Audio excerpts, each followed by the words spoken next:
lot of happenings in U.S. soccer over the last weekend, last few days. Some good, some not so good, some on the field, some off of it, some of it in the boardroom. But there is some changes coming, and a few pieces that we're going to discuss here, including the dismissal of Brian McBride as general manager of U.S. Soccer. It is a shoe drop, if you will. And now we're going to take a closer look at what it all means. We'll do it here on the Soccer OG. Check out the Soccer OG podcast, where all podcasts are available. Current episode there with Pablo Mastroeni, current Real Salt Lake coach and former U.S. men's national team player. We talk about developing players. We'll have a little preview of the MLS season. We have possibly Ben Olsen coming on this week. And the numbers have been fantastic since the World Cup. Keep it coming. Our worldwide audience there on the Soccer OG. It is fantastic to see where we started and where we're coming. I love to share this time with you. Please like and subscribe us here. Hit the like button. Subscribe here to the Soccer OG on YouTube under my name, Max Bretos. We'll have another video after the game on Wednesday. The U.S. Part of what's happening with your soccer. We have a couple games here. And it will be the United States taking on Colombia and Serbia. I will be there at the game at now BMO Stadium Wednesday night. And we'll do a recap after that game. If you're in Los Angeles or if you live in Los Angeles, come out to one of the games, whether it's in downtown LA or Carson. There will be an interesting roster to take in. And it all plays in. We've got a little bit of sliding doors going on here with U.S. Soccer. A lot of moving parts, and they all kind of interchange here in some way, shape, or form. Let us try and begin with chronological order and with Brian McBride, who is out as U.S. men's national team general manager. No exact reason was given. We know he didn't resign. Why would he resign heading into the biggest 3-year-plus stretch in U.S. soccer history with the hosting of the World Cup in 2026? I mean, this is why he took the job in the first place, right? To go here. He has been in the position for just 2 years. We know Brian McBride is a highly respected member of our community, decorated U.S. men's national team player with a successful campaigns over in Europe, scored a ton of important goals. He bled for our country in the World Cup, remember, against Italy. One of the great images. He's a good dude. Is he great at this position? I don't know. I'm sure he's good in some roles. Maybe not in everything. We certainly feel there are changes in the air, and some people want to hand U.S. soccer, and I am one of them, really, with some outside interest, but not completely. You can't just throw out the baby in the bathwater. You got to keep some American know-how there. Most countries, all countries do this. I mean, we know our sport, but we're still learning, so I think the change will come with regards to the coach. We shall see if we go international, that is. And we'll talk about that with a candidate who came up this week, Jose Mourinho. I used to have a really good Jose Mourinho impression. This is the special one. But now it starts to sound like Zlatan, so I'm not going to waste your time with my impressions. We'll keep this very stiff upper lip. But if Jose Mourinho here comes here, it'd be incredible, and I don't have to re-up that impression, right? He is the special one. So, Brian McBride, getting back to McBride. Now, performance-wise, there's no reason to think he would have been dismissed for any of those reasons. He is responsible for hiring the coach. The U.S. had a successful, a good run at the World Cup, making the round of 16. Massive improvement from 4 or 5 years ago. And player development looks like it is progressing very sharply. So the only thing that you can think about why Brian McBride was let go has to do with this ordeal. We're not blaming Brian McBride whatsoever. This was a case for blackmail, for lack of a better word. Don't want to throw that word around.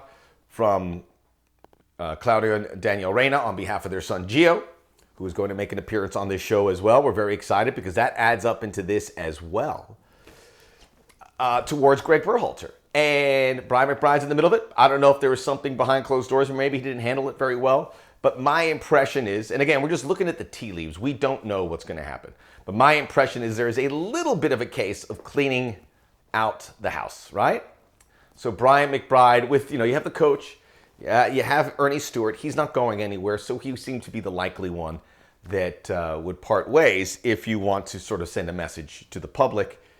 Remember, these guys are all teammates, and you would have to imagine getting along very well as part of U.S. Soccer. They were inseparable for the last few years on the job while they were there. I would think that it would mean the end of Gregg Berhalter, and he's probably would have been gone at this point, if not for the fact that these allegations and this investigation are going on. Gregg Berhalter is the victim here. He is. So he is an important part of this investigation. He is sitting there. This was raised up against him, and he's defending his name. So he's going to stay in place. We're hearing U.S. Soccer considering extending him. I think this investigation runs its course, and then Gregg Berhalter and U.S. Soccer go their separate ways. But that might take a little bit of time. And again, I emphasize, and this certainly applies to with regards to Jose Mourinho, is we may want to be patient here because we might get our best candidate in a few months. Is there a reason here to rush on to get a guy in place at this point? So we move forward. This is a busy time for the United States. We have these 2 games in January. It's not a busy time, but you have the 2 games here in the non-FIFA window. We'll have Nations League games in March. There will be June FIFA window earlier. Then there's the Gold Cup, starts June 24th. FIFA window September, October, November. 23 will shape 2024. We hope we have the Copa America. I said it's a done deal. I don't think that's changing by any means at this point. And then, again, you want someone in place. It's not going to be Anthony Hudson, who did address this week and said that it was difficult to take charge. He's very close with Gregg. He didn't run away from that. Gregg was a big reason why he got the assistant job. He said he's also in regular contact with Gregg Berhalter. And he's going to seize this opportunity, much like Dave Sarakan did before Gregg Berhalter took over. I would anticipate Anthony Hudson doing a fine job. A nice job over these 2 games, but that's probably the extent of it. We're all curious to see how long this investigation goes by. But it certainly tells me the end is near for Gregg Berhalter. And I think we should be happy that U.S. Soccer is not sitting on their hands. Now, they have been forced because of this investigation, which is such a unique circumstance. Because again, Gregg Berhalter is sitting there and he's defending his name, as he should. This is very unsavory stuff. There was a report somewhere that Gio Reyna did this when Gio was part of the under-17. So it's something that you got to nip it in the bud, right? It can't keep coming in and having your mom or your dad call on your behalf. That got to stop. But Gio's going to mature, and I foresee him having a great next cycle and a great career moving forward. So, as we pointed out, it was a great weekend. I said the word great a lot, sorry. It was a tremendous weekend for American players. We saw a goal from Alejandro Zendejas, who's going to be part of that camp here in January. Hope to see him play. Scored a goal for Club America. Kevin Paredes, everyone's wowing about for good reason. Left-sided player, can play wing or left back, had an assist for Wolfsburg. I think he's going to play a lot more. Tim Weah played at left back. Leeds got a point, both Americans starting. Fulham will play on Monday. I'm recording this on a Sunday night. And Gio Reyna came off the bench around the 70th minute, and about 10 minutes later, scored the game-winning goal for Borussia Dortmund, 4-3 over Augsburg. And it went viral. It was a fantastic strike, and Gio Reyna took the moment. There was a lot of gesturing. He had the fingers in the ears. Someone was mentioning it, that could have been for Memphis Depay, who does a similar celebration. And remember, Gregg Berhalter said, we don't have players like Memphis Depay. If that is what he did, that is genius. Well played, Gio. I love it. And it's okay for Gio to do this. Let it all come off. This is personality. I like it. And then he said he wasn't going to cover his mouth. A lot of like, see no evil, hear no evil. I don't know exactly what it was, but he emptied the changer with all of that. And one thing that I immediately thought of is, would he do that, which obviously is a shot at Gregg, would he do that knowing that Gregg Berhalter is going to be back?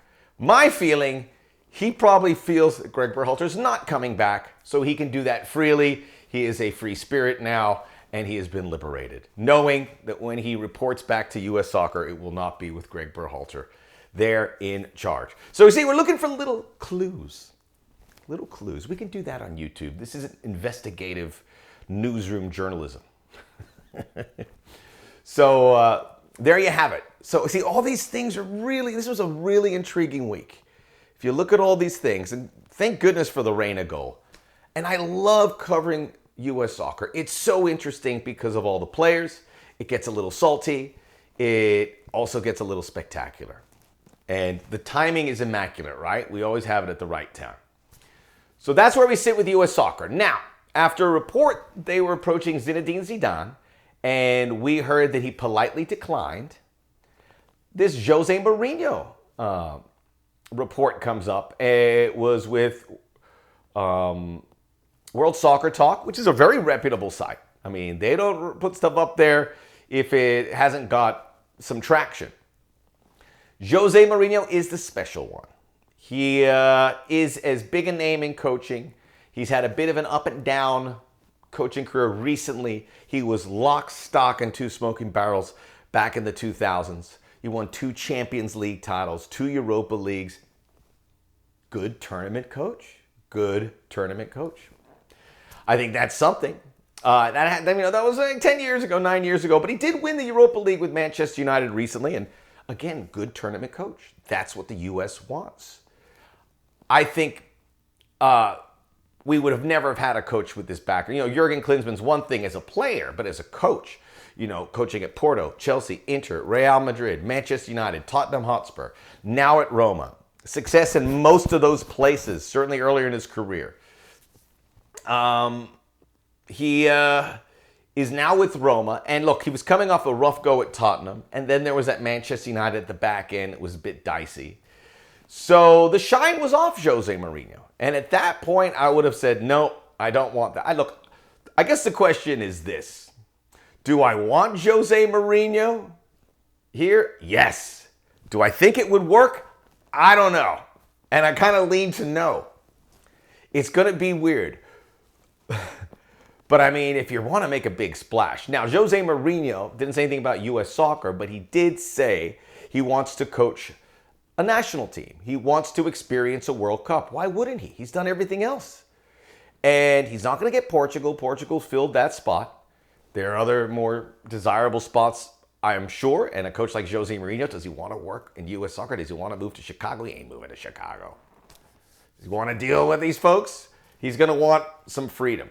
But it's a very sexy hire. Now, whether it's Jose Mourinho or someone else, I like the fact that these names that we're hearing, because you're not, one was like, okay, maybe that's, but when you hear Mourinho and then some Marcelo Bielsa, it gives you the idea that this is the direction they're going, right?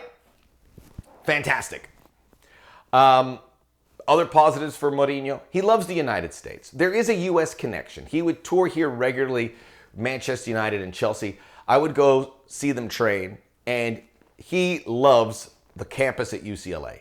He is there, he loves it, and he raves about certainly UCLA and Los Angeles, but I'm sure he'd love all parts of the U.S. He's comfortable here. So I think that is another positive. And what he has done with Roma in the last season and a half is very encouraging. They won this weekend, so they're into 4th place in the Serie A, Champions League. Champions League spot right now. He is getting a lot out of Paulo Dybala. It was slow, but now he's scoring goals. Remember, there's Tammy Abraham there and Shawari. There are some good players, but it's not, it may not be the most talented team like Napoli or Juventus. Yet remember, Juventus dropped points, so that helped Roma move up. But he's doing a remarkable job. He's doing a much better job at Roma than he did in the previous couple runs in England. Maybe he's more comfortable in Italy. Remember his success at Inter, which I think is when he was happiest to me. He seemed the happiest when he was with Inter. So I think he really loves his time in Italy. So you have all that. Now, if we want him, we're going to have to be patient. He's not going to agree to this job now. If he's got this team in 4th, he's going to want to finish in the summer. So timing-wise, maybe if he wanted to do it March, he would say he'd take the job and he'd finish it with Roma and he'd come over in June. Can you wait that long? I can. I'd rather not wait that long, but I think I can for Jose Mourinho. Again, we don't know. So many moving parts. We are jumping the gun. I am putting the cart in front of the horse. But that's what we do on these shows, right? Otherwise, it would be boring. The Soccer OG. Check out the Soccer OG podcast where all podcasts are available. Check out the Soccer OG here on YouTube under my name, Max Bretos. We'll see you Wednesday night, Thursday morning after the USA game. And just keep checking your Twitter timeline because you have no idea what might come down next with regards to U.S. soccer.